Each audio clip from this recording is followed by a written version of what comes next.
Abstract Transmissions.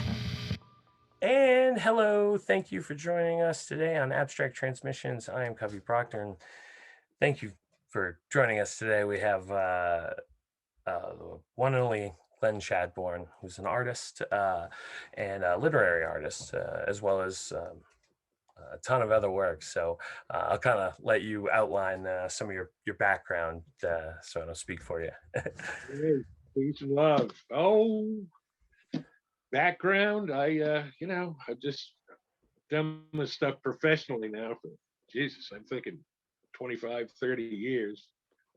Uh, I was an only child. I grew up drawing stuff. There weren't any kids to play with around here. And So lots of time on I kind art. of knew. Yeah, it's a familiar story in the genre. Really, I grew up reading the Warren magazines, creepy, eerie, vampirella, famous monsters of filmland.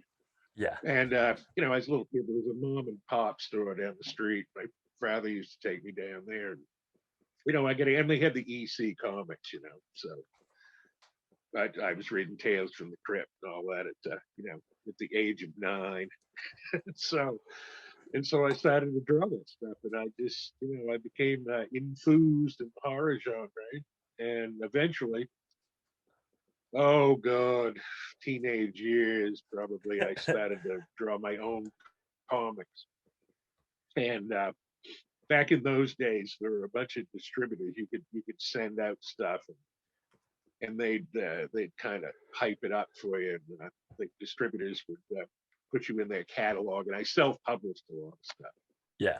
I did one called Chillville, and I did Farmer Fiend's Horror Harvest, and they were it was back before Diamond pretty much gobbled up the comics industry, and they had a place, Friendly Franks and Heroes World. And so I self-published, and you spent $1,000 to make a comic, and you made $1,001 back. It was pretty much the size of it. But and at the same time, I started to send in a few things. I suppose they still make it, but there was a book, the Artist Market Guide, every year, and they had like a jillion addresses you could send stuff into, query letters and samples of your art. So I would send a few things in and get buckets of rejection slips. This brought me up till I was probably in my early to mid 20s.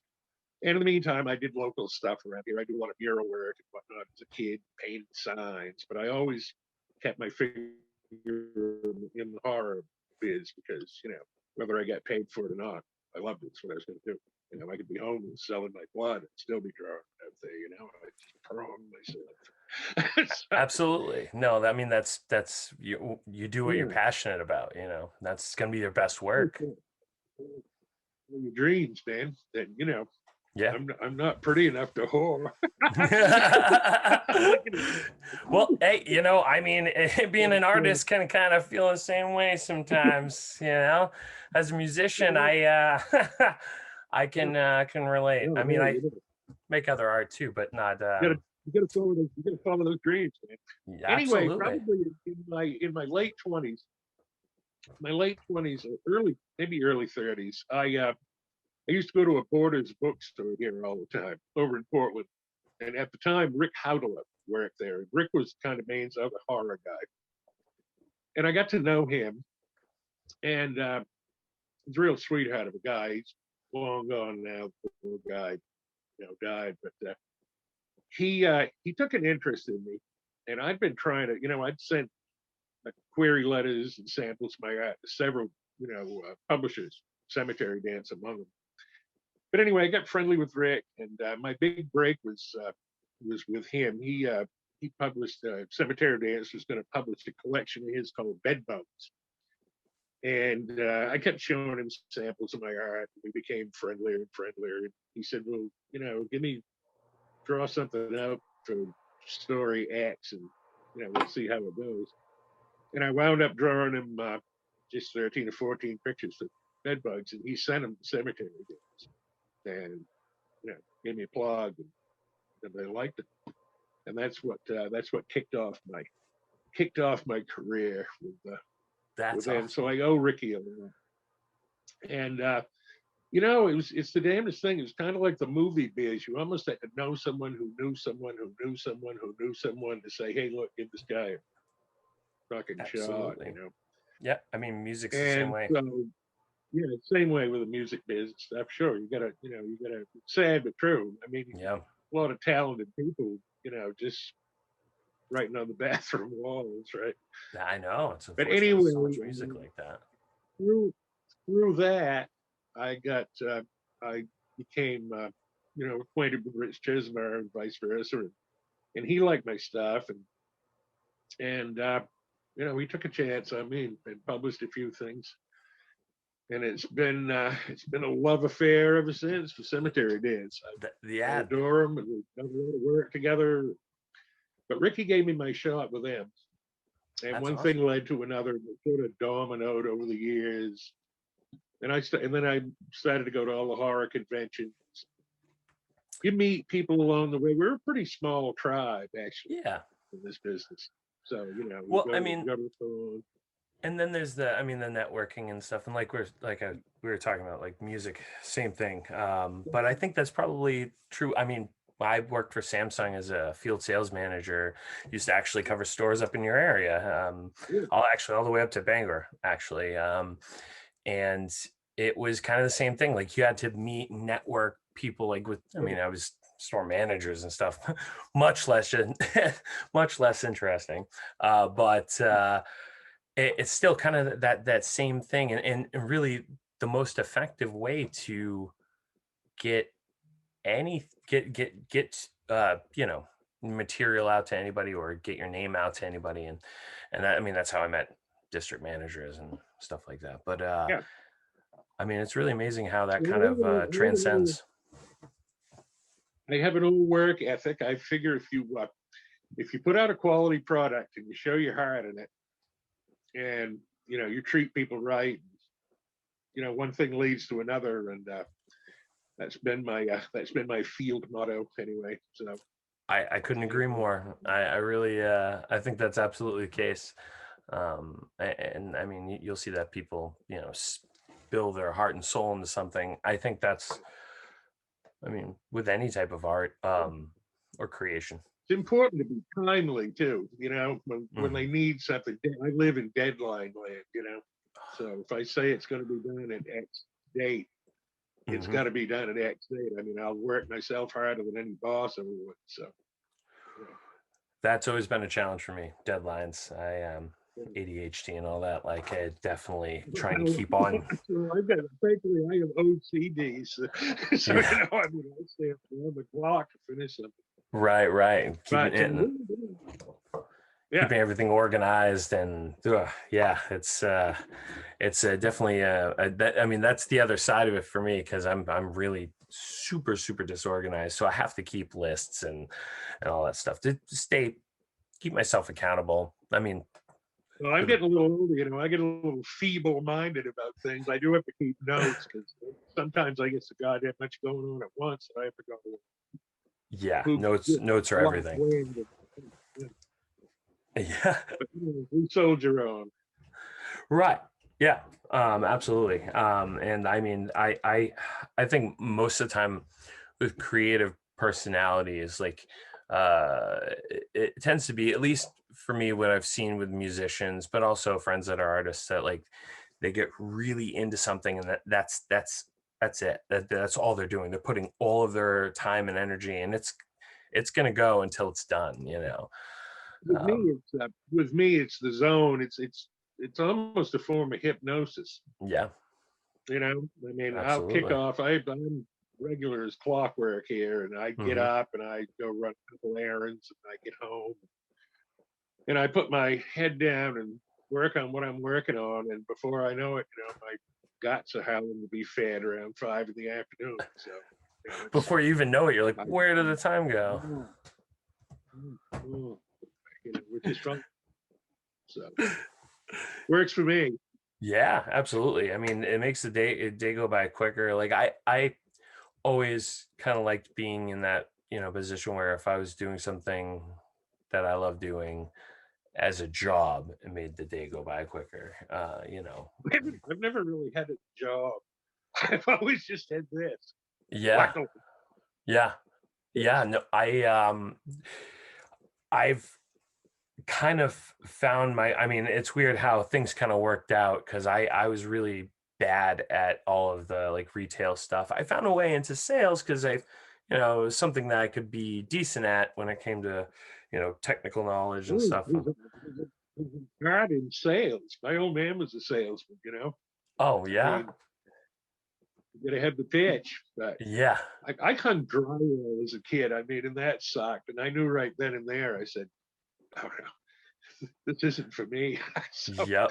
I'm very lucky to be able to do what I do and love.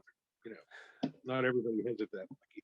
Right, right. Well, I mean, I do think there's a certain amount to be said to that work ethic, though. I mean, I think that is that type of resilience, I mean, and that's pretty common with somebody who's consistent with work. They're usually the people who are super resilient.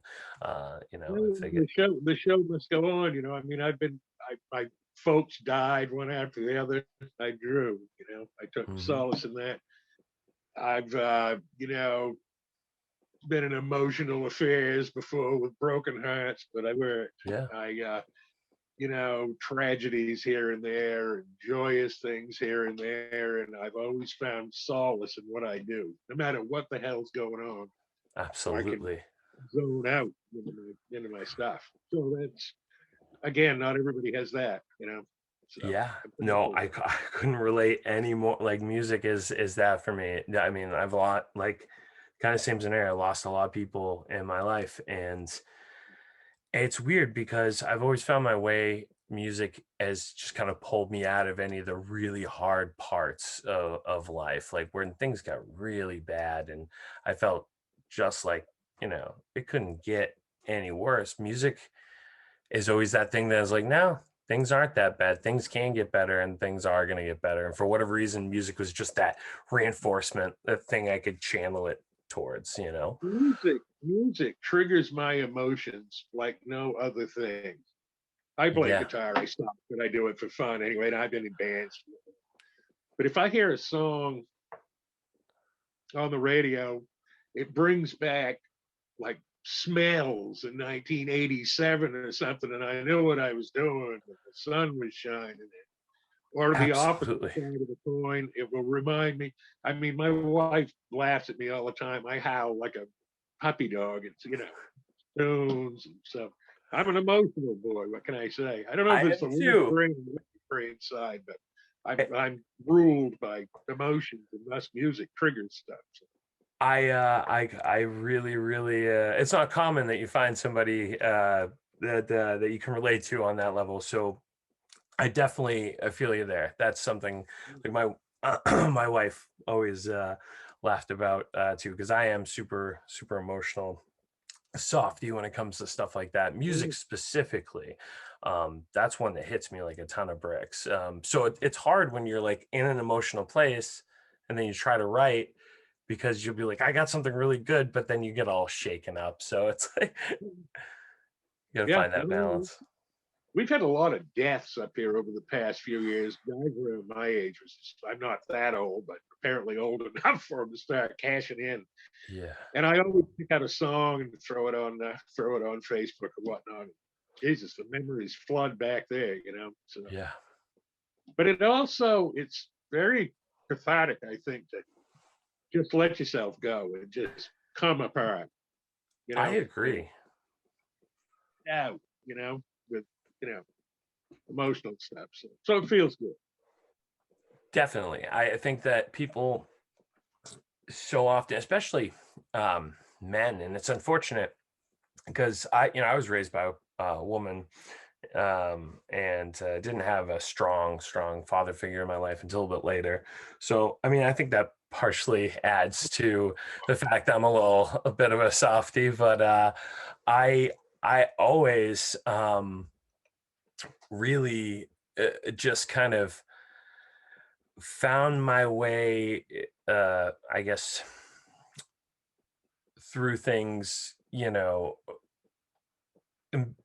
being okay being emotional, kind of embracing that. Whereas like a lot of friends of mine were always like trying to be, oh, tough guy, they like they don't cry or what. It's like, why not? It's like you said, a cathartic thing. It is. And I grew up, look, everybody, most of the people I grew up with up here are sweethearts and guys and gals, but it's a blue collar town, it's fishermen and carpenters. Yep. I mean, they're tough guys, and Hmm. I've known a lot of hoodlums in my life too, Yeah, me and too. they've been tough guys. But I've never known the crustiest hoodlum who wouldn't cry at the death of a dog or a sad song. That's And the tougher they are, I find the more emotional I feel when they do get That's down. yeah, that can be the case too. Yeah, I think that especially things like that, the little things that slip right in and that get you off guard. It's Yeah, funny too because yeah, yeah. I oh sorry, there was a delay there. little I one. oh yep, I okay. I just want to make sure because got a little technical difficulties. If it skips, I'll put a little picture of a dog with a cord in its mouth from The Simpsons. It says technical difficulties on the top if it bugs. Simpsons uh, were everything in this life, man. what's that? I said the Simpsons work for most things in this Oh, life. absolutely. You know?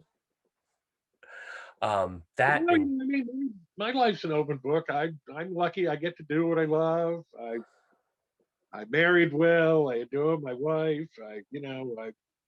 It's oddly enough, I've been busier this year through the plague than I think I have in the past decade.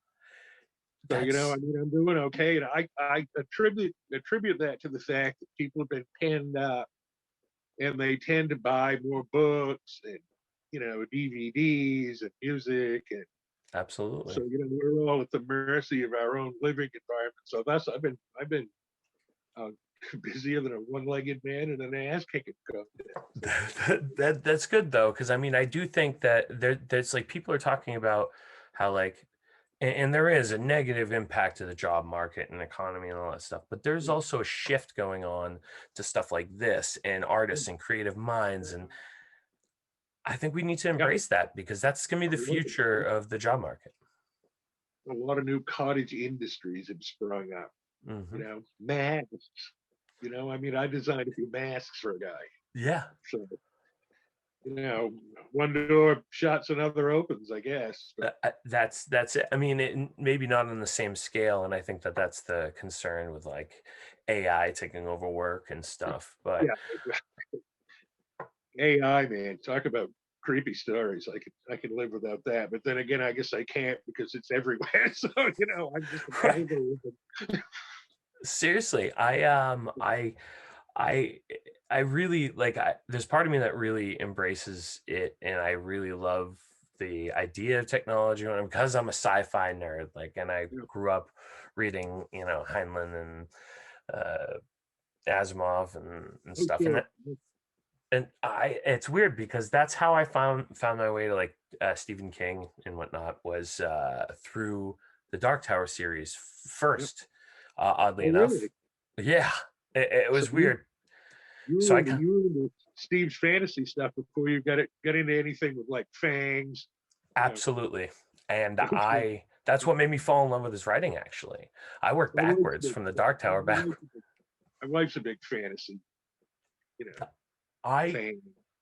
I had never really been like into, I guess, traditional fantasy, You know? where now I guess in a way I am because I picked up on it through like the Dark Tower series, and then yeah, I mean I did read Tolkien and stuff back in when I was We younger. all read him. We used to go out and do mushrooms, and find Yeah.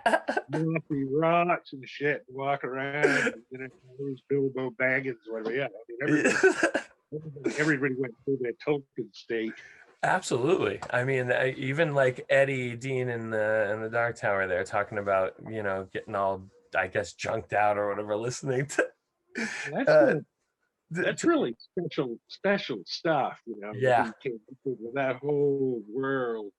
I was It kind of is. praying they'd come up with the right formula for a TV series somehow with that and do it right, follow the books. It's something that they don't necessarily do with Steve's stuff a lot. Is actually follow the story. Everybody's got their own ideas, Adaptation. yeah, adaptations, and I think egos get wrestled around. You know what I mean? If you just follow the story, how are you going to improve on that? You know? I mean, I did though. I think my favorite one that I've watched in a while was The Outsider. I was knocked sideways with The Outsider. I thought that was a great series. Me too. It was spot on. I thought it was fantastic. The mood was there, you know, the Yes. feel, the creepy. When I read that book, I had no clue. I thought he was going to go for a straight crime novel, and I got halfway through it, and I go, Whoa. yeah. So Steve's got the mojo, you know. He's got the magic with that shit. He really, really does. There's a reason he is who he is. My first, I wrote a book report in high school for Carrie when it came out, which dates me. But there was an English teacher named Peg Duckett. You remember the great teachers of your life. You always remember. That's true. He was a sweetheart. And there was horror snobbery in those days amongst the different teachers and whatnot. But Peg Duckett took me aside and I wrote a book report on Carrie and I got an A. And I said, why are they dissing this guy so much? And she said, well, let me tell you something, dear. This is how she talked. She said, good writing is good writing. This boy can write. So, you That's know, awesome. I I love that because there is a really very rich quality to his writing that not many people have. nobody Um, ever got in the heads of the characters like he did back then. That was the magic, I mean, you could empathize. You were in there, I mean, you're in. It's so hard. This is another thing with the movies to translate the thoughts of a character onto the screen, compared to a book. yeah, It's it tough. it really is. You can't convey that like thought process very effectively in movies or TV shows without it coming off cheesy, almost like Yeah. the written letter where the guy's writing the letter and you hear the narrator in the background, their voice, and it's just like every time, but there's no other way to really do it, right? I mean, every now and then somebody gets very creative, and I like that, but A it's a good challenge. method actor, yeah, but it's tough because it's a different ball game, with the written word to film. I do think that Glenn Mazzara there was going to have a really good um, adaptation of Wizard and Glass, kind of like formulated into the beginning of the Dark Tower and then try to move forward with it that way, from what I heard. And the more you dig into it, like some of the pictures and frames that you get from that, what they did release Yeah. of the Dark Tower, I was just like, and it got shot down, and because it went to source material, I think. Don't worry, Amazon. Yeah. As far as King adaptations, I was thinking the other day, some of my favorites, David Cronenberg's The Dead Zone. That one got to me. I thought he Yeah. did a good job in that. Guy does it. David Cronenberg, every movie he's ever in, the first that he ever does, like the first scene, I can smell Canada, because Yeah. it's right up the road. They have a very significant Canadian feel, and, So and they're kind of frosty, and it's hard to describe. But he did a magnificent job, I thought, with Dead Zone. That's a standout King flick. I agree. I really like that a lot, and I do like like kind of what you're saying there. Like you can really pick up the feeling Yeah. of the area, and that's super important, especially with New England based stuff too. Like when you get into stuff like Castle Rock, for example, that the series, I think they did a really good job kind of touching down on that, which they They filmed Pet Cemetery, the original, from me right up the road, oh wow. and yeah, and they got that one right. And of course, that one, as Fred Gwynn and Herman Munster, you have the perfect Maine accent for Yeah. John. Yeah. And they Ah, filmed it, and I often thought to myself, and they have filmed a few movies here. They filmed Thinner here, and I think they've done a couple other little snippets here and there. But why not shoot it in Maine? If the story's based in Maine, it'd be good for the economy. I'm sure they'd give some kind of a tax rake off. The circus comes to town, everybody's employed. I mean, we're New Englanders, So so we're always going to be, yeah, pro out of town business, right? But yeah. it's, yeah, why not? I think you're right. To get that authentic feel, you can't make up a New England town. Like, there's no way to really, it either is New England or it isn't. You can't fake that really well without a lot of money. Another So, one, another one of my faves, and actually a lot of people's faves, is Storm of the Century, the yes. miniseries, and they shot some exteriors up here for that. But and also Dolores Claiborne. I often tell my wife that she is Dolores Claiborne. So, do you think Don't that chuck me down well, But yeah, and Steve wrote that. There was a screenplay. There was no book to that. That was one of my faves. I love that miniseries or it's really just a series, right? It was just like 2 or 3 episodes. I so And ages since I've seen it, but yeah, so good. It really, I mean, it got to me when I was pretty young when I saw it. I had to be like 12 or 13 when I saw it, but for something that was made on TV, I was intrigued, really yeah, drawn into it. yeah, And the ending was just like, what? Like, that's just not a good yeah. ending. That ending sucks, but it's good. You know what I mean? It's good in the way that it's tragic. Yeah. It's like 60s and 70s movies. It reminds me they didn't have very good endings in a lot of those, but Yeah. but they're powerful movies. Like the Yes. Omega Man, which is, really I Am Legend there with Charlton Heston. Everybody, people die a lot in those old movies.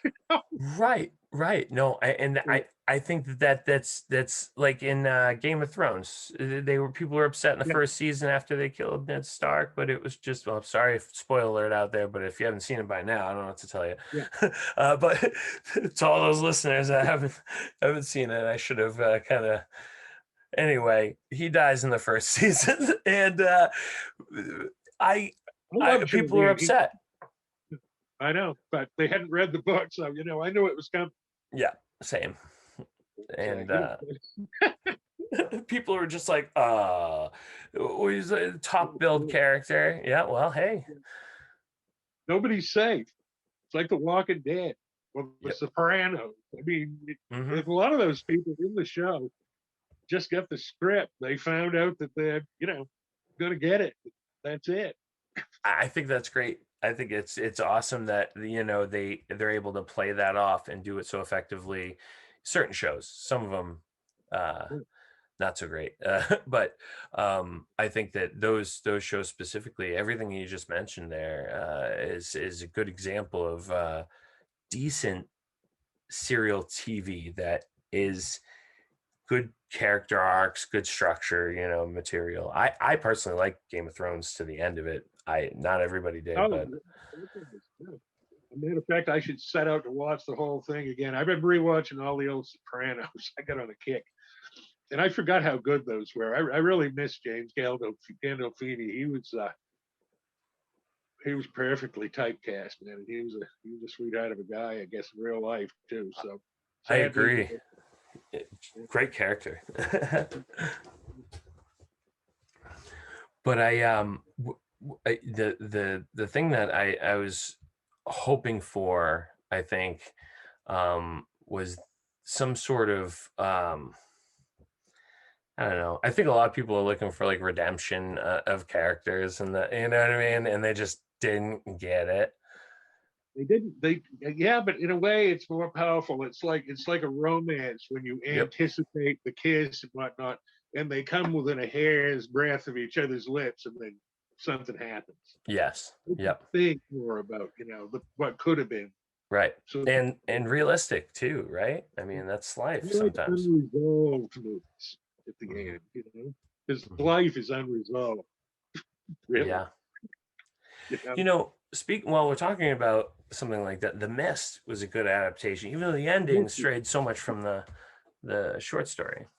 I'll tell you a story about the Mist. I went to see the Mist. My missus over at the local theater, and I'm sitting there. And the first kid that gets killed, grocery store checkout boy there, whatever, bag boy. I Yeah, looked Norm or something, I and think, right? Is his name? I don't remember. I said, that kid's wearing my shirt. I did the T-shirts for WKIT. Oh, really? If you notice that in the movie, the Dougie Green character, that's my character. So I stood up at the theater and I went, "That's my shirt." I said, and people looked at me. That's awesome. So yeah, and I got I knew a guy actually rich bring me up with Frank Darabont so I could thank him and tell him that I was flabbergasted. Sent me a copy of the film and stuff. So so that was cool. But That's the Mist, so cool. yeah, and the Mist, the Mist is a downer ending, big time, But but excellent. it's excellent. It It, works. Yeah, yeah. I mean, as horrible it is to say that as a parent, it's yeah, horrifically tragic and awful yeah. in so many ways. But it's like, yeah, sometimes that's life. And especially on some level of the tower, oof. Oh, there's a lot of tragedy in the tower. Yeah. So But also, yeah, but what realistic movies like that, unresolved flicks and flicks with tragic endings, they're just fine with me. It's yeah, all I, how they can bring it off, how they can act, you know, right, for sure. atmospheres. I watched that in the black and white version. It's got that sort of Night of the Living Dead quality to it. The two versions of the Mist. Right. So, yeah, Well, he you did. know what? What else did Frank? A bunch of Frank stuff. Darabont do the Green Room? Yes. And the Shawshank Redemption. Yeah, and the Shawshank, right? Amazing, just amazing. I just it's perfect. I Very mean, good. these are really perfect adaptations, wouldn't you agree? I mean, as good as you can get. They followed the story. Y- You know, they There it is. built on the story instead of making it their own piece, and Yeah, it's magic.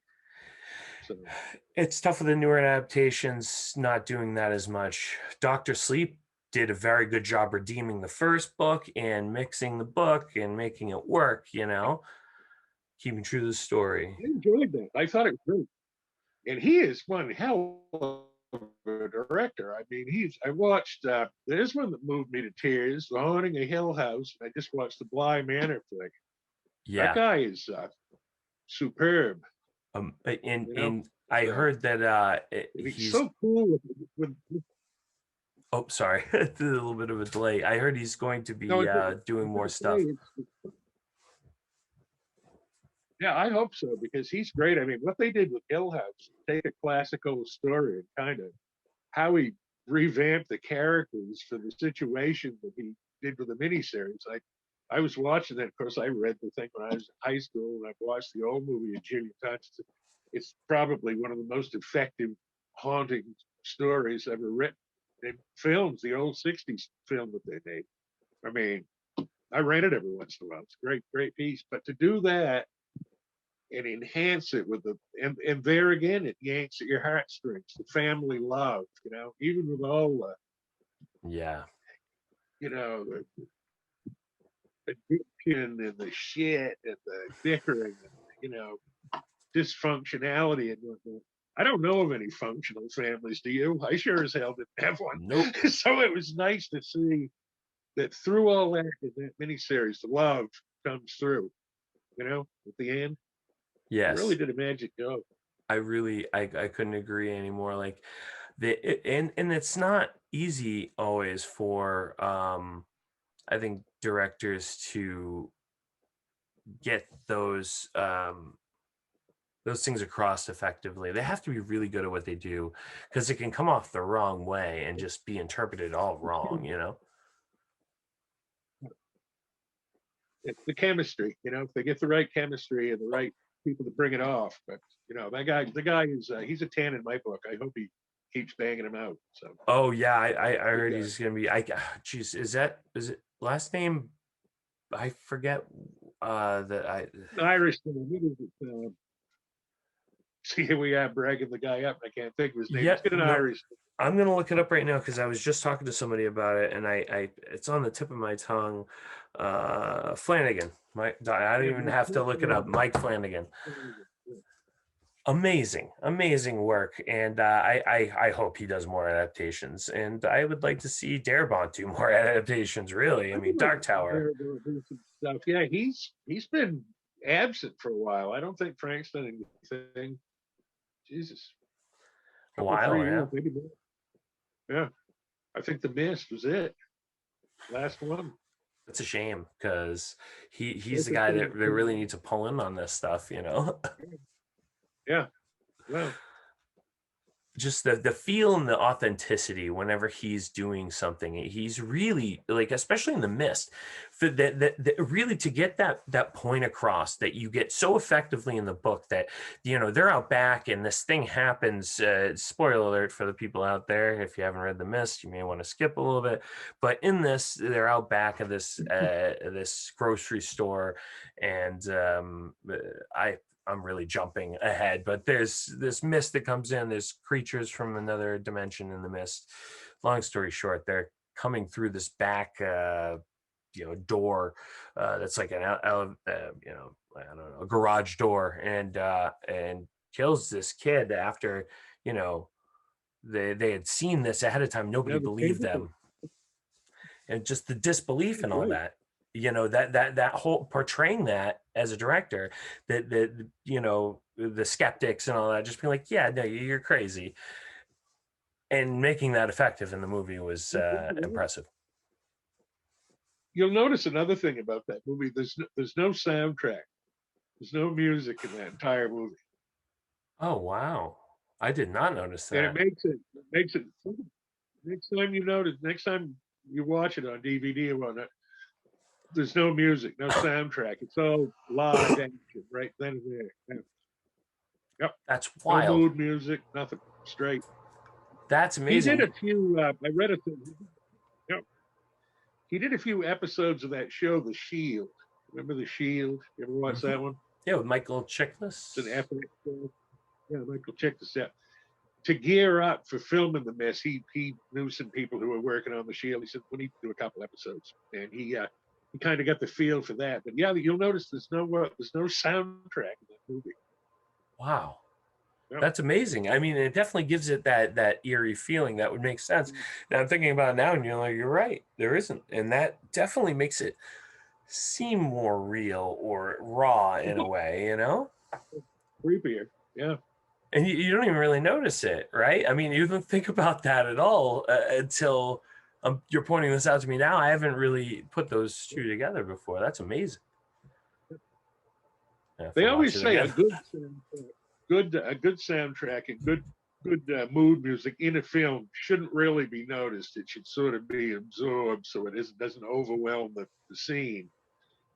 Yeah, But I read a thing and then I rewatched it and I said, "That's right. There's no soundtrack whatsoever." So that is something else. I'm gonna totally watch that again now. I mean, that's usually what you happens. learned something. What'd you say? It cut out. I say you've learned something today.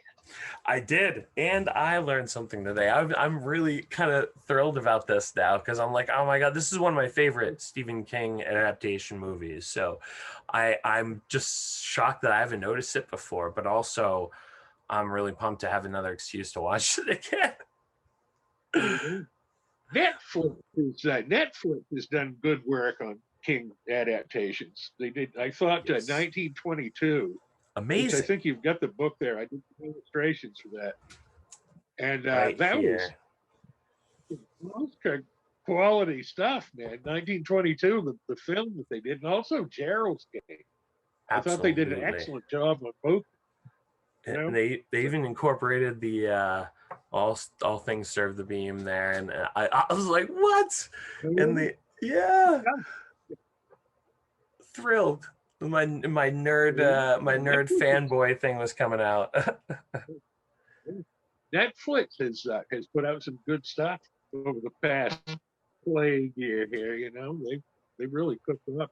They really continue to deliver a lot of goods. I mean, I think the thing is too is they give a lot of people a lot of choices, because there's a lot of stuff that is like less than great that's produced by Netflix, but I think it's nice that they're giving so many people the opportunities, because it makes for some really amazing experimental stuff to come through. And a lot of those what normally would have been, dollar babies, actually be Right. well produced. Um, you Yeah. know You get the production. treatment. Yeah, and Yeah. they Get the deserve production. that. Yeah. It's hard to really um, emphasize that to people who haven't read, and it's like I never want to be the guy like, oh, you haven't read the book, blah blah blah, but there is so much to the book that you can't get into a movie that it explains to people, I mean, I guess what's the word I'm looking for, it's reasonable that when you read the book that you expect there to be so much Yeah. attention paid to the story, and then it isn't, and you're like, ugh, it's a The other letdown. thing is that when they do remake a lot of these movies, like they're so predictable. I mean, this happens in the book, so it's got to be on the screen. I watched the new Pet Cemetery, which I didn't particularly care for, but I applauded them for giving their own little spin on things. I mean, the same events happen, but Yeah, they mix the characters up, and so kudos to that. You got to try and breathe some fresh air into these things. So absolutely. I agree. The ending is kind of where I got a little off there. The ending to Pet Cemetery, I was kind of like, really? Like, what? That doesn't really. I mean, I know everybody already. There's people that don't like the ending of the book, but I personally like the ending of the book. I don't have a lot of problems with Stephen King endings. Everybody complains a lot, and I'm like, I'm usually pretty much on board with it.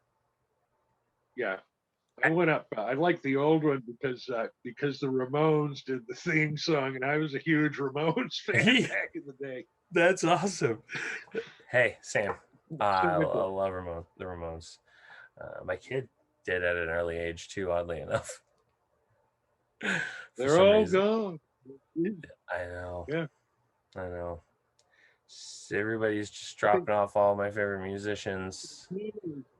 Ramone was still alive a few years ago, and he put out this album called The Remains. Oh, It was just him with a bunch of new guys, and it's sad.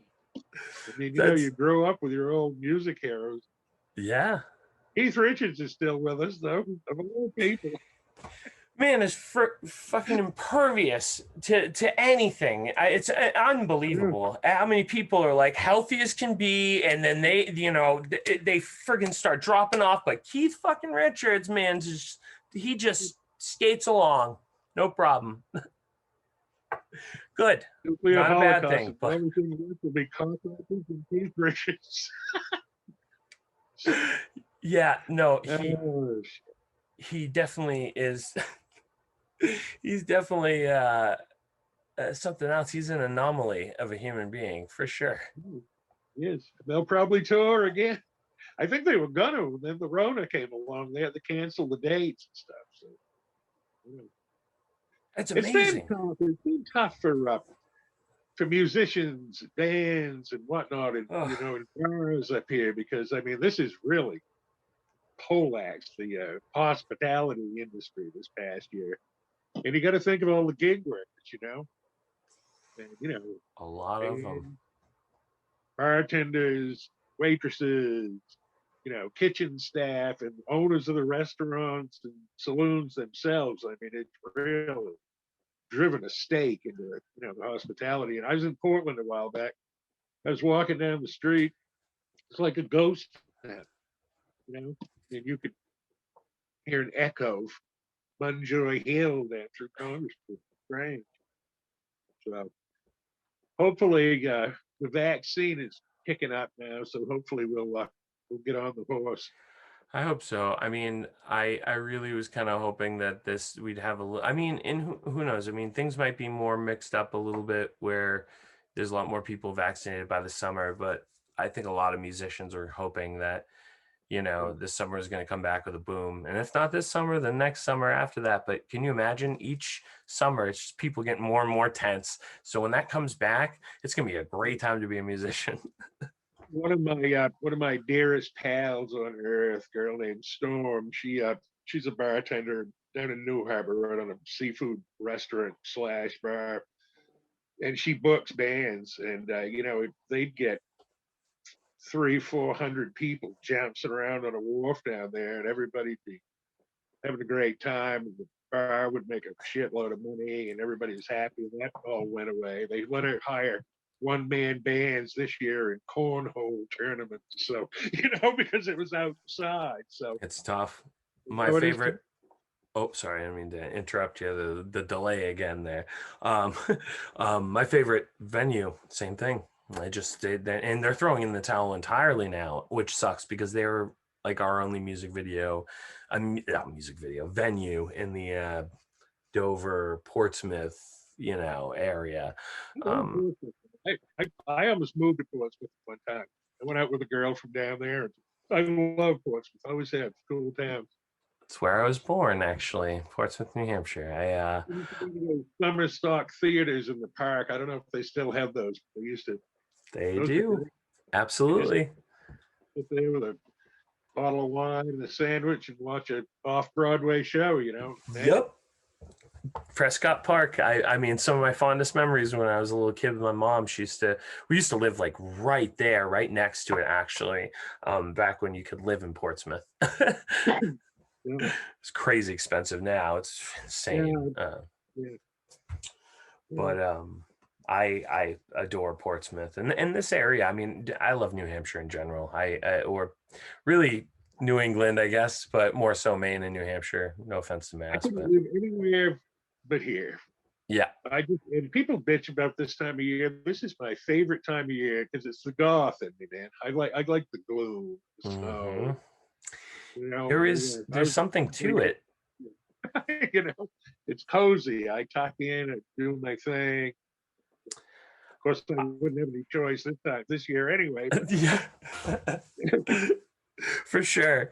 I mean, that's been the thing that like a lot of people are like around everywhere. Everybody's all like, well, you know, I've been stuck in the house, and it's like, yeah, well, I mean, I live in New England, so it's kind of par for the course. Yeah, I don't live exactly in the middle of civilization, so I don't drive now because of my disability, my ankles, and long story. But I I absolutely don't get out nearly as much as I should. So I spend a lot of time indoors and creative people, right, you know, I think it's like the Northwest 90s music boom. A lot of those grunge guys were all guys yeah, that just stayed yeah. inside their house and Yeah. they wrote their, you know, music and then they got out and they played, but they're really antisocial, a Kurt lot of them. Cobain, Kurt Cobain had that ark of a house, and he used to go up, crawl in a little closet to hang out. Pretty much.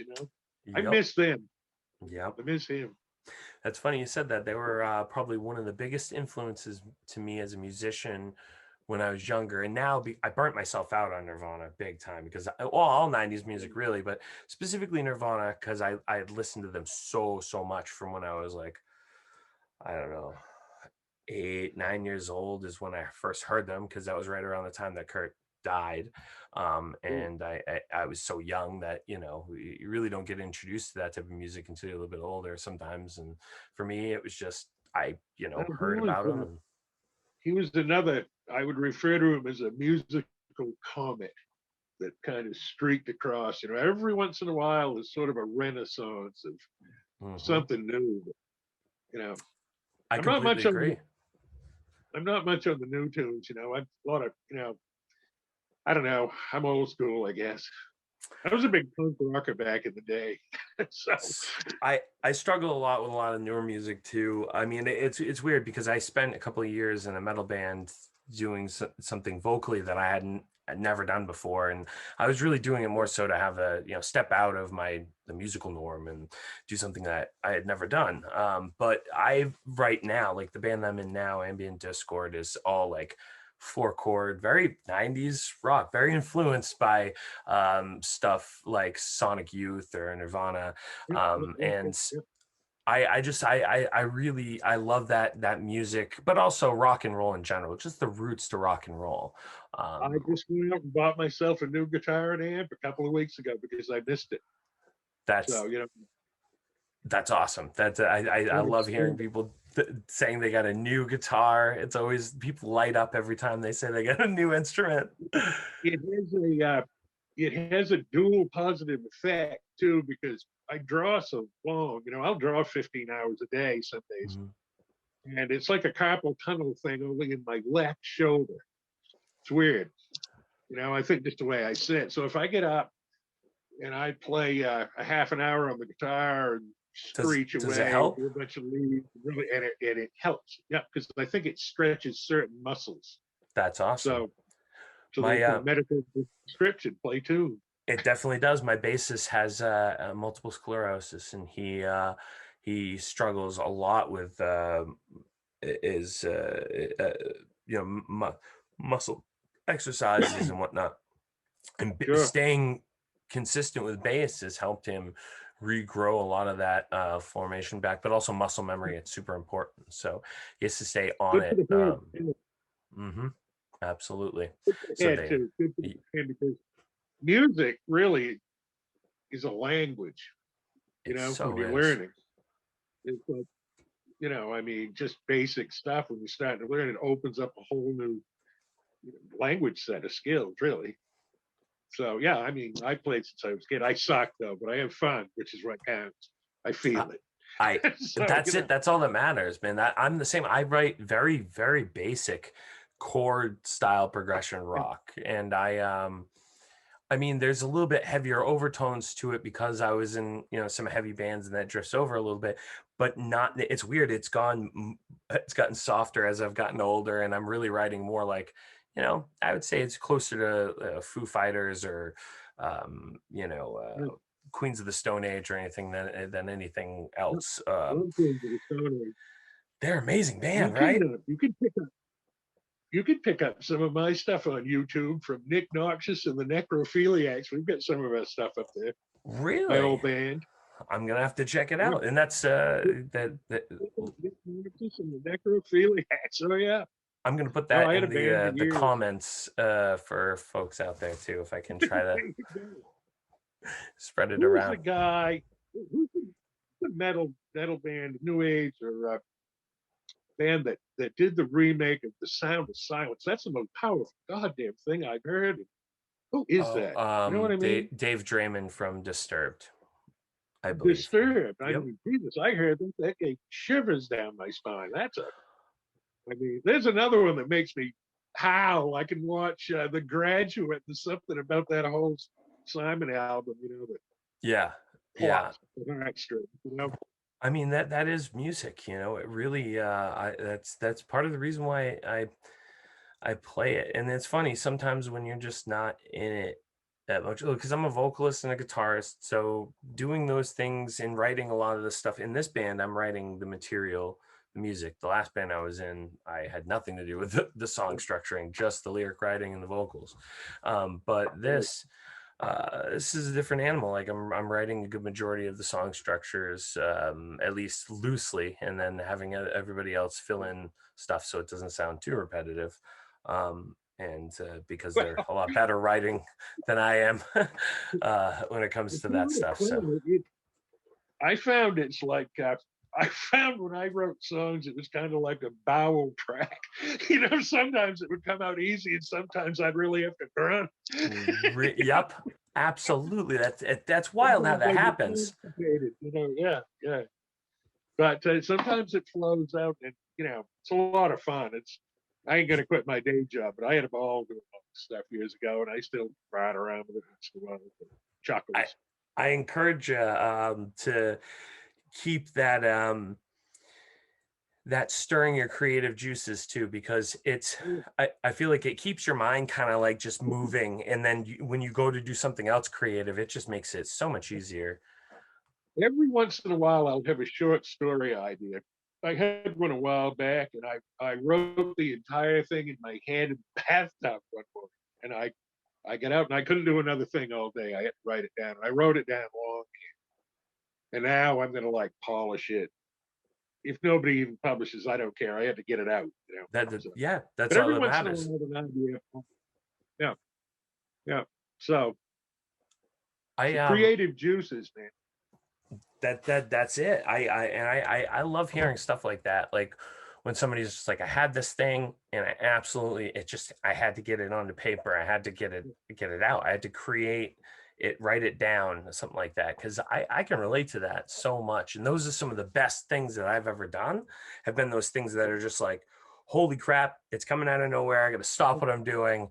And sometimes it comes at weird times. Light bulb moment, I call that. The light bulb. That's How have I not put that together before? Yeah, it totally is light bulb moment. That's exactly what it is. Holy shit. Light bulb moment. I'm gonna remember that.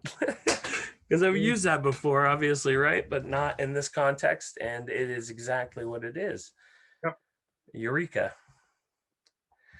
I think that more and more you're gonna find like people are um very drawn to that type of art that's usually put out, like the stream of consciousness writing, or the impulsive, creative art piece or music or whatever it is. It just is compulsive, I would say. That's another thing about this previous year. I would assume that there will be volumes of stories pumped out about corona experiences and political experiences and 2020 experiences. Because we're living in Rod Serling, man. He couldn't write an episode this past fucking year. I mean, it's Crazy, crazy. absolute It's bonkers. like truth, truth is stranger than fiction. So I would assume that there will be a plethora of written words, songs, paintings, sculptures, poems, you Yeah, name it. I know, Because I agree. creativity, we've been so bottled up, with emotions. I mean, it's Absolutely. gonna flow. Yep. No, I think that there's gonna be a ton of that. And especially like when it comes to like you said, just political experiences. There's so much crazy shit that happened this year in 2020. Like, have you watched the Death to 2020 thing on Netflix? I have not, but Oh, I should. I was told oh, to. I was told it was pretty good. yeah, Pretty yeah. cool. Oh my God. Oh man, I died. The first 5 seconds into it, you're just like, oh, this is gonna be ridiculous. I like the Match.com commercial that 2020 meets Satan. You see that one? They go on a No, date. no. Oh yeah, yeah, yes, I did actually. Yeah. That when I saw that, I said, "This is great." They, they So they they continue to blow me away with advertising. Honestly, I'm yeah, so blown away a lot of times when they create something that I'm just like, wait a minute. I laugh, right? Or it just catches me off guard. But I'm like, wait, what were they advertising? Well, I forgot what they were advertising. It's in there yeah, though, subconsciously, yeah. right? It ain't like soap powder these days. No, it's a whole new ball game, man. Yeah, Yeah, that was my favorite commercial of the past year. Let us hope that 2021 will be a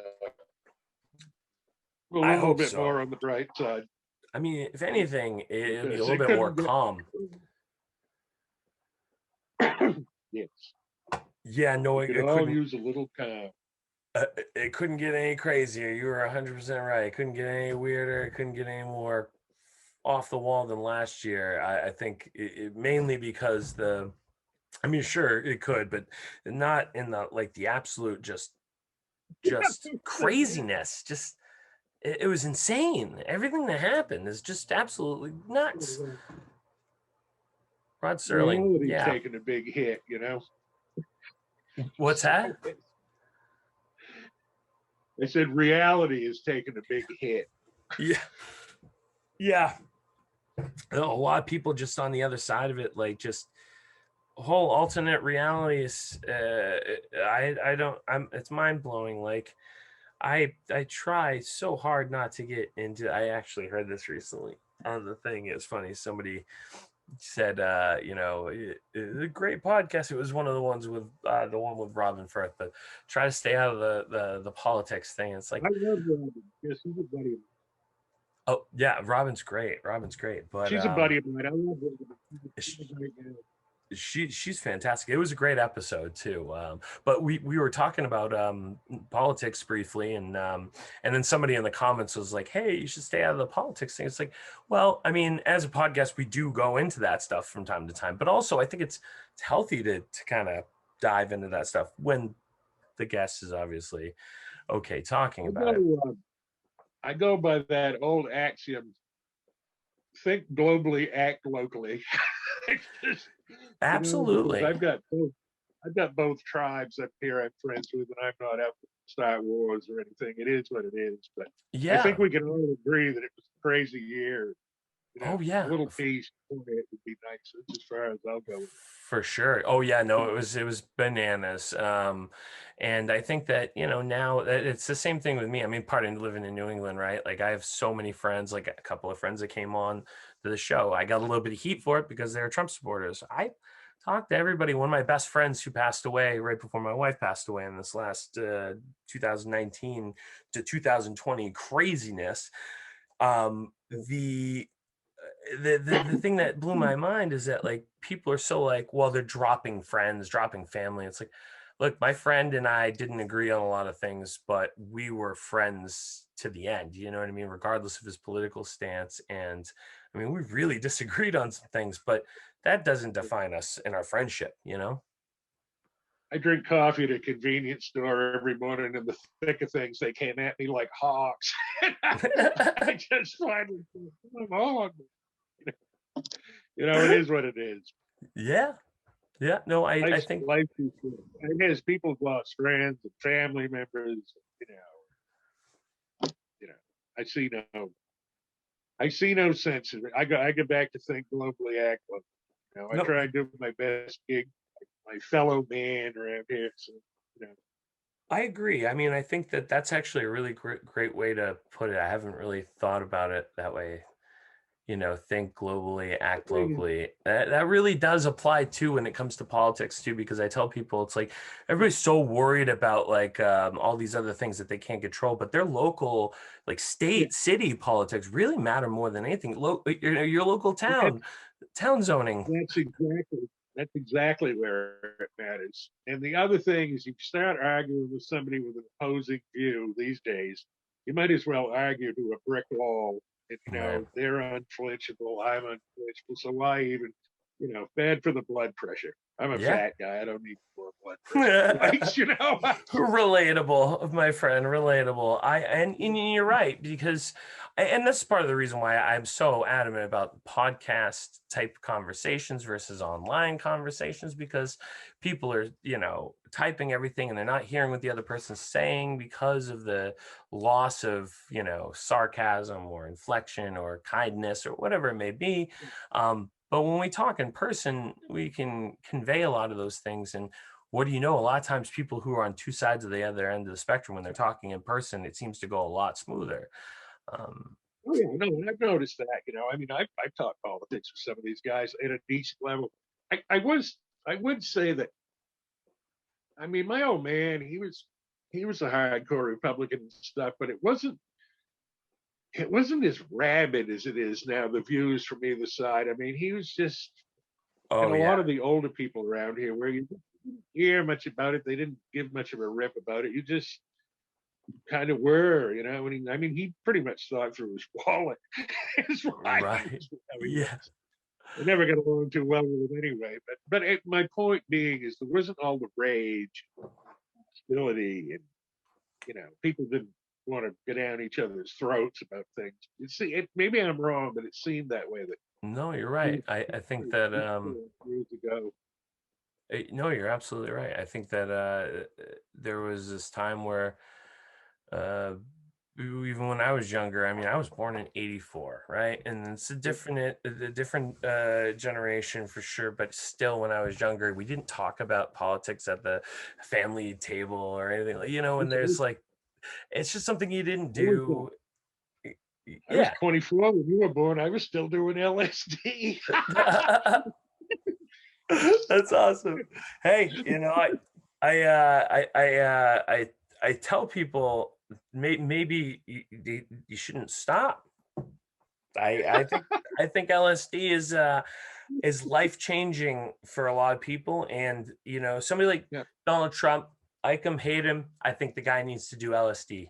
I think it'll change his perspective on reality entirely. He'll become a new person the next day, guaranteed. I'm all for it. Yeah. I don't know anything anymore. I'm a content camper. All my vices have gone by the wayside. I Yeah. can't take the pain, man.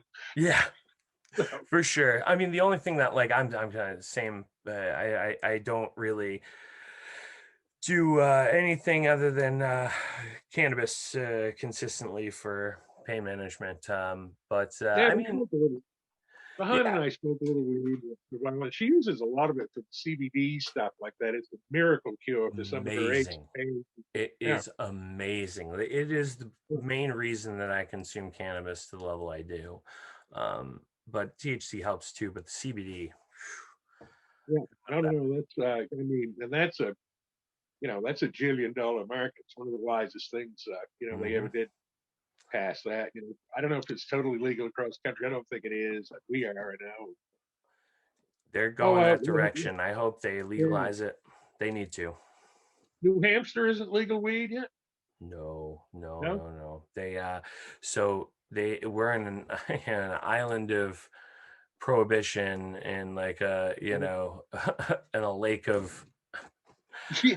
of legalized states. It's mind blowing that we're just like, nope, live I'm free or surprised. die. I guess I took it for granted. I guess, but yeah, no, I didn't realize that. Well, vote next time around. Get it on the Oh, ballot. That's all. absolutely. That's what I tell her. Like you said, think globally, act locally. I agree with that so much. That's great. I'm going to use that. Stealing that. Hope you don't mind. Grassroots, man. Yeah, that's how um, things get done. Even town government. You take it. There's a lot more honesty and integrity as you go lower too in the town mhm. government, civics. In your own I think in that's your own because people get sphere. jaded though when they get, they go the farther up they go up, the more Yeah, jaded they get because yeah, they're just like, oh, it's so bought and rigged and awful. yeah, yeah. And the higher you go, the more corrupt and all that. Yeah. So Mhm. think globally, act locally. There we go. And I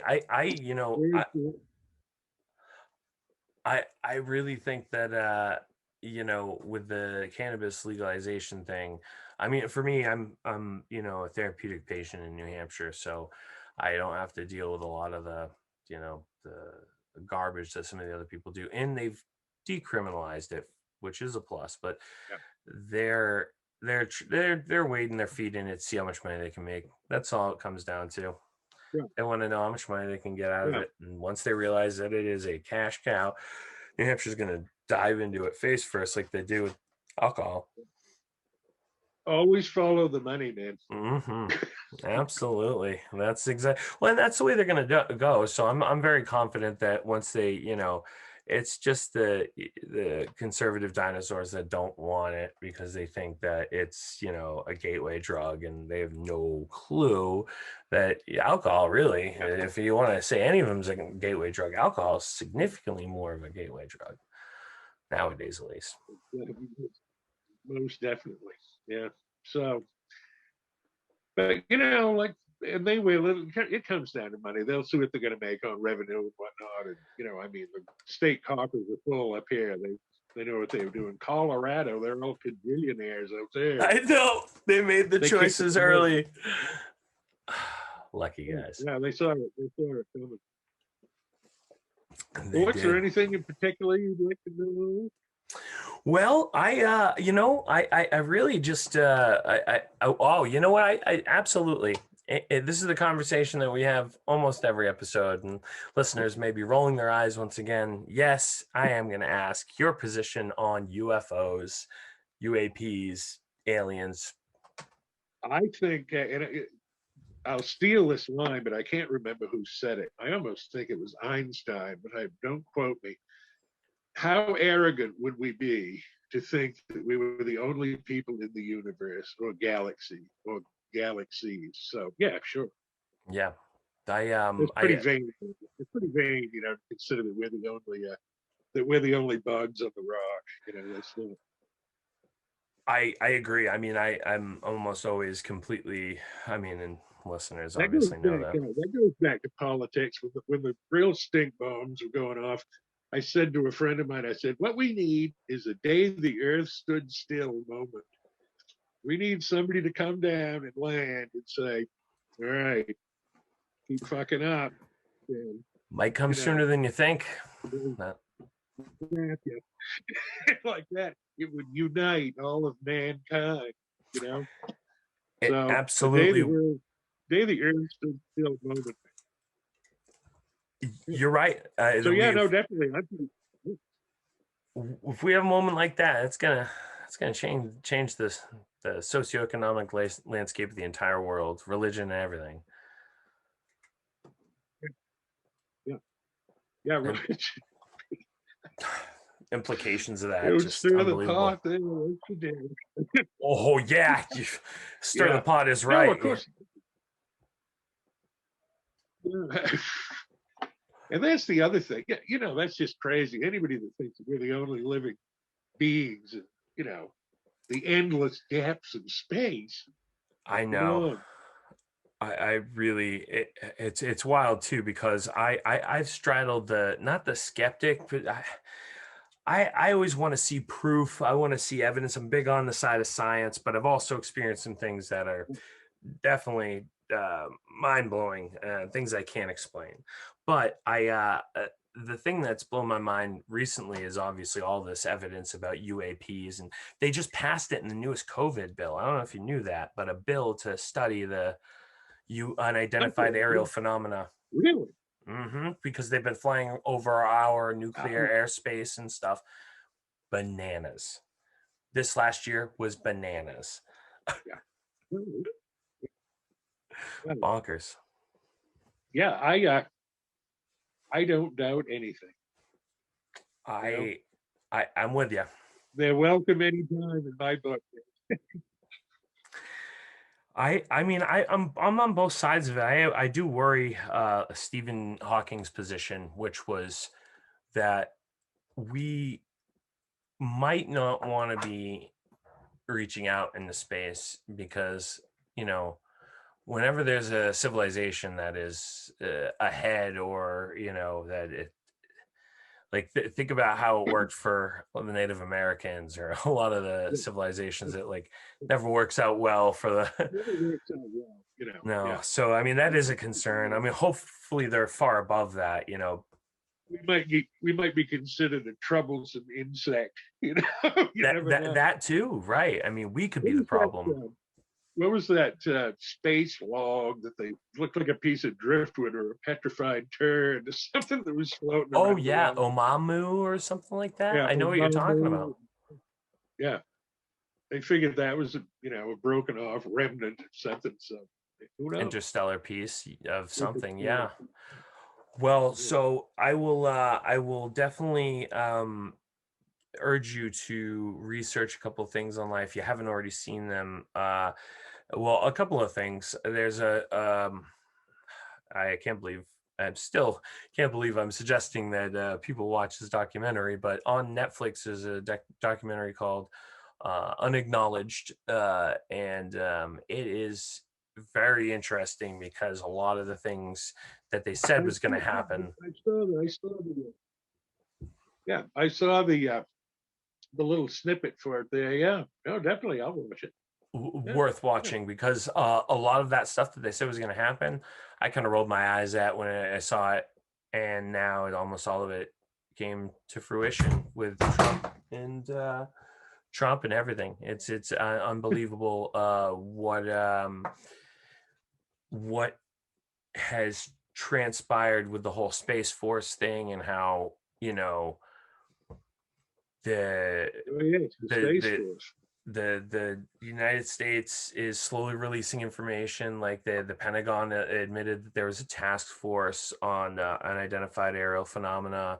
They're calling them UAPs. The Navy and the Air Force have been seeing them. They admitted to them now in the last year. Matter of fact, sometime around Yeah, April or yeah, whatever.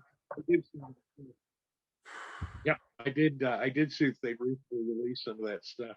What's the name of Finally. that late night radio station host? Is it Art? Somebody or other, coast to coast. I always pick him up when I'm on a long drive somewhere. What the hell is his name? I, Anyway, he talked about a lot of Area 51 stuff, and I think I know what you're talking about. you I know, I can't think of the mean, name of it. It's on is it a somebody. podcast? It might be a podcast now. I used to go down and have dinner in Boston a lot. Chris Golden and a bunch of writers. And on the way back, I'd never get out of there at midnight. So, Yeah. and I always picked him up. What the fuck was his? All right, somebody or other. He had a lot of whack jobs on, but he also had some pretty cogent thoughts. You know, Yeah. about, you know, I'll put it this way: I don't discount anything. I You know, am I'm kind you of on know, the same boat at this point. I really used to discount a lot of things, and I have shifted my position on a lot of them, especially in this last year. Like you said, Rod Sterling, right? holy shit. Yeah. I expected to be able to draw a door on the side of my room here and be able to walk ancient. Yeah. Another level of the tower for fucking Some things real. I wish I could. Dude, You know, in 2019, right? At the end of 2019, everything went 19. yeah. I mean, if that's not part of Stephen, the next Dark Tower novel, I don't know what the hell could be, right? I mean, that's where it's gonna kick off. I say hope. that. Say that Steve's magic number. I know. The Scary. mystery of 19. Yeah. Look, if that isn't an inkling that Ka is a fucking wheel, I don't know what it is. That was something else. I'm like, what? At the end of the COVID-19? Really? Yeah. Really? Yeah. Unbelievable. Crazy. uh, I Crazy. was ready to dial in the mental the guys in the white coats, because I'm like, what is going on? No way. COVID-19. This couldn't be any more weird. Like, is Randall Flagg gonna come through the door? Like, did I miss the memo? Because this is getting odd. And yeah, right down to all the weird like breaks in continuity of what seemed like reality, the Yeah. bizarre things with the oh my god, the monoliths even in Yeah. out in the middle of nowhere. Reality was a daily struggle. Yeah. Yeah, you can say that again for sure. Oh man. What a what a wild couple of years. I will say, even because 2019 was wacky too, you know? It was. It was the build up, the lead Yeah. up. Yeah. Yeah. This is what the So, Mayans were talking about, but because they weren't on a fucking stupid Gregorian calendar, which just is whatever we made it, you know, like maybe they're like 2012 was our 2020, yeah. you know. Oddly enough, I watched Apocalypto last night. That old flick about the Mayans. That's a great movie. I watched that like freaking 2 months ago. Actually, I got a Yeah. friend who's big on really a bunch of obscure stuff every now and then, Yeah. and he Well, I hadn't seen it since I was younger. I got it on Amazon Prime. It just came out on the freebie. So I said, shit, man, I'll watch this. I haven't seen it That's where we 15, watched 20 it. years. Yeah, same Yeah. place. Amazon. I That's a, love Amazon Prime, man. that's a I'm not gonna brutal lie. flick. Yeah, that's a brutal flick. It is. It is absolutely a brutal flick. That is. Yeah. I mean, Mel Gibson's kind of known for that, and his stuff though, like Braveheart, was brutal. Yeah, You he know. doesn't hold back with the door. That's for sure, man. No. Oh, the Patriot, same thing. He just wants an excuse to chop people up. Yeah. Plenty of hatchets. My Uh, favorite Mel Gibson flick is Edge of Darkness. That's remade from an English flick. They shot it right down in yes. Boston. It's a good Hmm. flick. It is actually. I It's really got a like good, that it's got a movie. good vibe, Hmm. I Mel and is I'm what he is, but he puts out a good flick. He knows he Yeah, knows his I shit. I mean some things are hit or miss for me, but most of his stuff I would Yeah. say well, specific things, but that was a really really good film. And then what was it? There was another one. Oh, geez, it was like 2013. I'm not gonna be able to. This is I'm Actually, so bad at. probably the Mel Gibson movie to watch these days is Conspiracy Theory. That's a pretty good flick. Yeah, I know, right? Rather He's rather fitting. driving a cab. Yeah, He's, right. Oh man, I it's haven't so seen, I haven't seen that one in years. It's a pretty good yeah. flick. When he that the locks in his Yeah, house, right. that was just so insane. He's just got like 100 of them, Yeah, reinforced steel doors. yeah, bouncing Betty mines and everything. Yeah, For someone that like anti you know government, you think he would live somewhere other than the city. you would. You'd think that I, he would be out in the middle of nowhere in New York, like I don't a I don't good buy him living in the city. needs a good bunker. Yeah, right. Yeah, right, right. It's like because there's no back way out. There's no way out of there. He's really, literally like barricaded himself into that strong room. Like that's not exactly I don't see very many preppers not having a plan B. You know? Patrick Patrick Stewart plays the bad guy in that movie in some Oh yeah. shadowy government agency, and they want to give him the gravy. It's like I some kind forgot that he was of the bad guy in that. Patrick Stewart was the bad. Picard was the Patrick bad Stewart. guy. Yeah, they want to give him these drugs to scramble his brain. They call it the gravy. Oh, the gravy. Oh my god, I haven't seen this in so long. Now I gotta go back and watch that too. That's another one. I gotta see if I can find it. I want to watch that again myself. It's a pretty good flick, especially in this day and age. Yeah, Yeah. especially this day and age, all the crazy QAnon stuff going on. That is some crazy stuff. That is the lizard people thing. That's where they lose me. Jesus. I know, man. I know. Believe me. Genuinely believe this. Like genuinely, legitimately believe there's a cabal of lizard people Yeah, controlling. you've got to look at the eyes. You're right. You gotta know. You gotta know. They might look one way and the other. Like no, that's mean. They just have. They have a. They're farsighted. Like no, no, no. They live among us. Yep. They live. That's it. Yep. They're Yeah, they're laugh or everywhere. cry. I'm telling you, laugh or cry. What are you going to do? I think I'm gonna try to stay in the woods, right where I'm at, right in the sticks, and avoid the large masses of people for a little while until things calm We're down. in, Hopefully. we're in mid coast, man. We're up picture postcard touristy sections. It's been pretty quiet around here. Last year, everything shut up, for the Rona. I don't know if it's going to open up this year or not. What was that like in the middle of summer in Maine? That must have been It was, weird. Just a ghost town. it was damn weird. It was like once again, I'll go back to the last man on earth, the Omega Man. Mm-hmm. You go to town, whereas usually you couldn't find a parking spot to save your life, and it was utterly vacant. It's like a ghost town. You could Wow, walk through, you could hear your footsteps clipping along the sidewalk. It's that crazy. is And they wild. couldn't even open up for outside dining at the beginning of this. So banks were about it. There's no lobby in banks. You'd have to go through the window. The grocery store, we got Hannaford up here. They'd only let in, I think, 56 people at once, and the place is the size of a gymnasium. Crazy.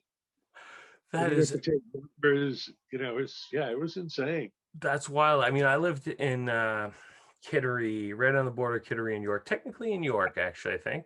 Yep. And I was in a trailer park there, but so close to Route 1, we'd be on Route 1 Yep. all the time. But during the, yeah, coastal Maine during during the summer is packed as can be. I It's can't imagine what that would be like during this last thing. Kittery, New York, and all that. That's a big shopping hub. They've got all the, the outlets there and stuff. So that hurt Oh, them. I imagine that must have been like the weirdest thing ever Yeah, too. Ghost Town near yeah, Cracker Barrel and all that. it's big down through there. Yeah, you got York's Wild Kingdom for the kids. They probably couldn't open that. Well, nothing was open. It Oh was yeah, I wonder how they did that with dealt with that with they had to pay people anyway to manage the animals. there's no Joe Exotic.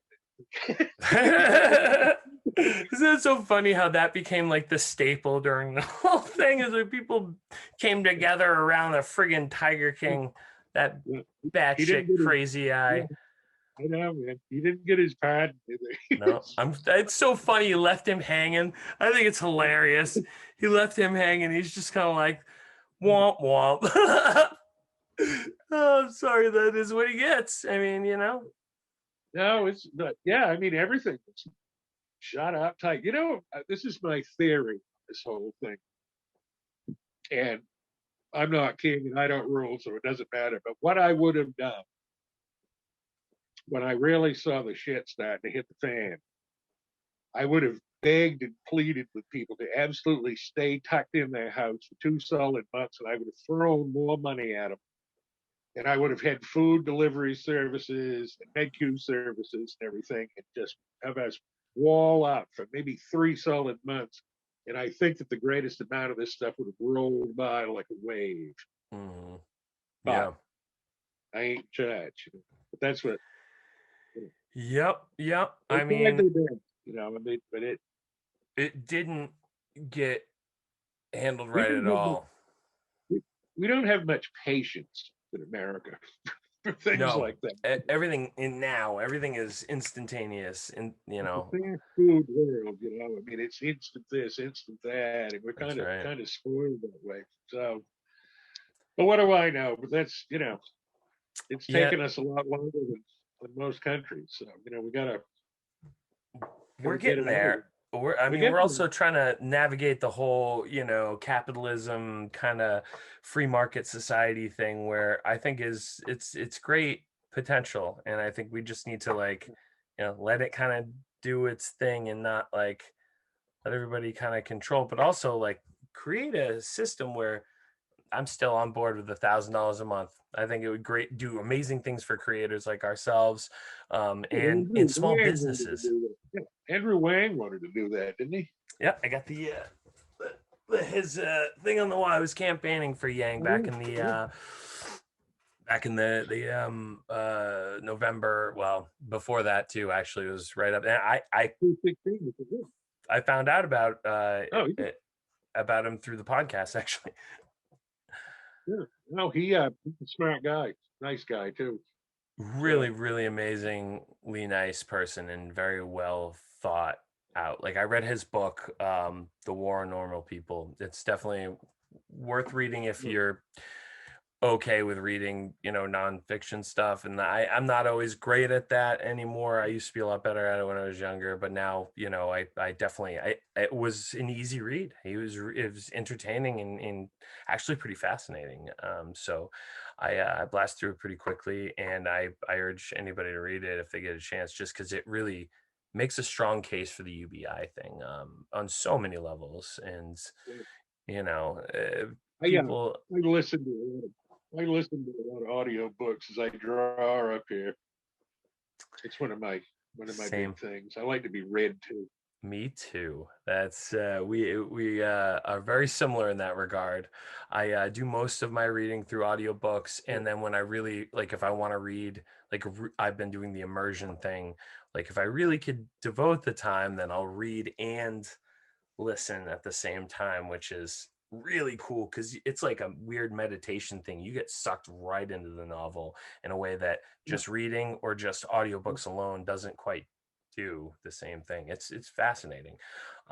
But yeah, audiobooks are I usually my like to try go-to. it sometime. Yeah. Yeah. No. I've been a fan of them since you could go to.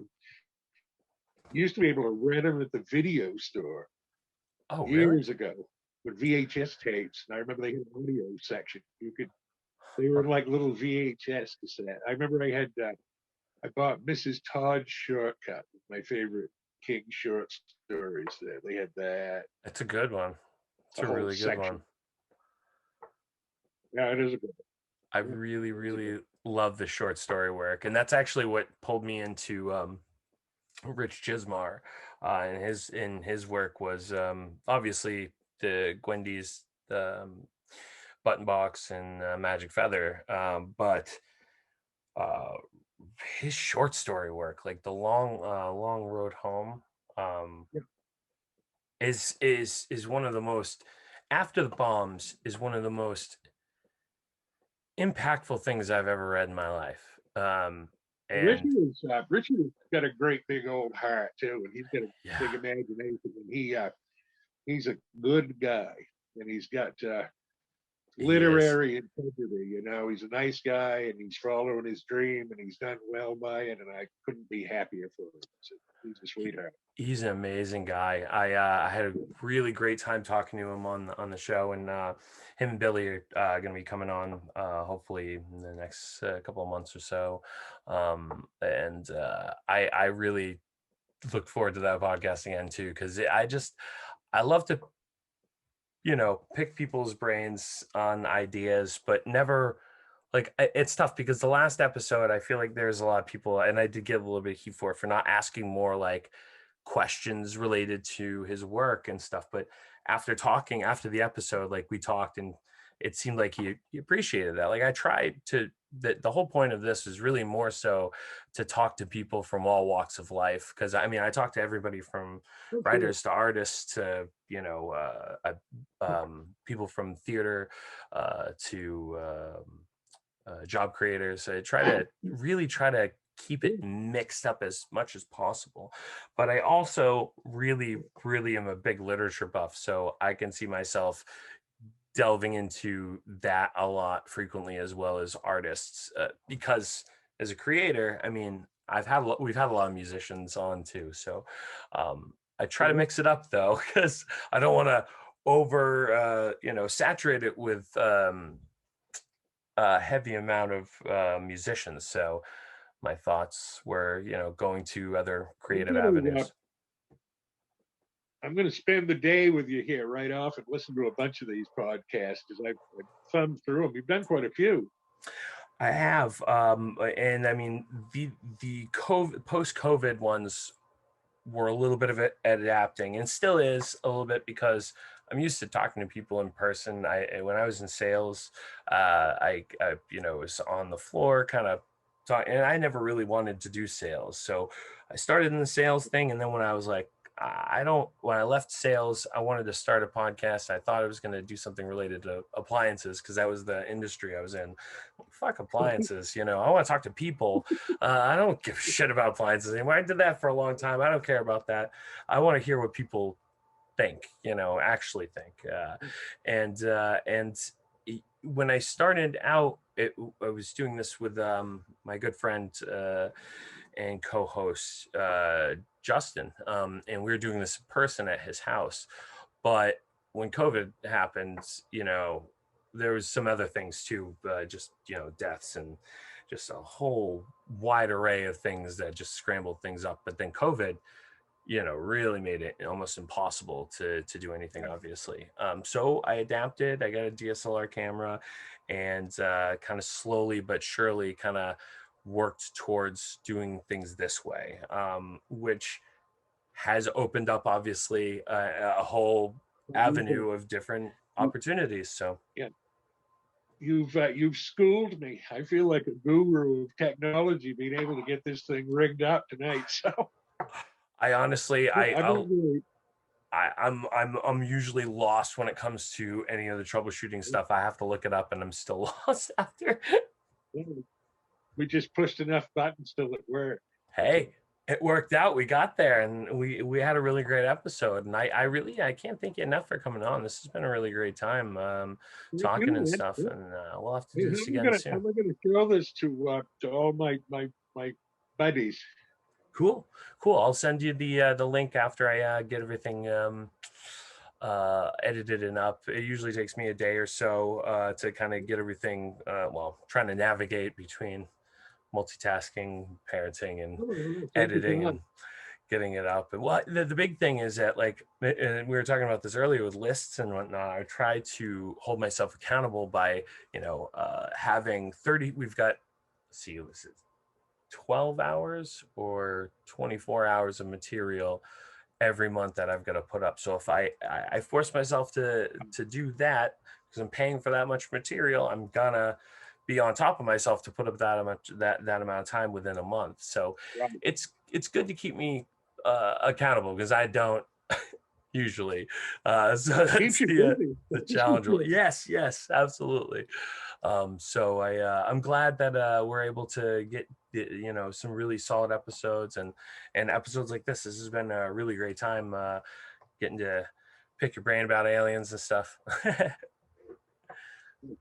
I mean, that's the other thing. People, you're known for a certain thing, like I'm known for my drawings and stuff, but we're all three-dimensional beings too. We've got other aspects of our lives, so it's nice to get the human side of people, to Well, talk and about. So, I, hey, I'm glad that you can see that because that's really kind of my goal with a lot of this yeah, it's is more relaxed. It's nice. A good time talking to you. thank you very much. I appreciate you coming on and uh, you know taking the time out of your day and an evening to sit down and chat about stuff with me. It's been Yeah, a really great time, and thanks to the listeners out there as always for sticking through with us and staying tuned for our episodes. And I am going to be working on getting some more material consistently up. So at least hopefully three episodes a week. So as always, we cool. really appreciate you guys and Yeah. you as well Peace and for love. coming on the Good show. talking to you, man. Thank you very, Hang in very there. much. And yeah, no, absolutely. We'll talk soon as well. And to the audience, as always, abstract here, abstract there.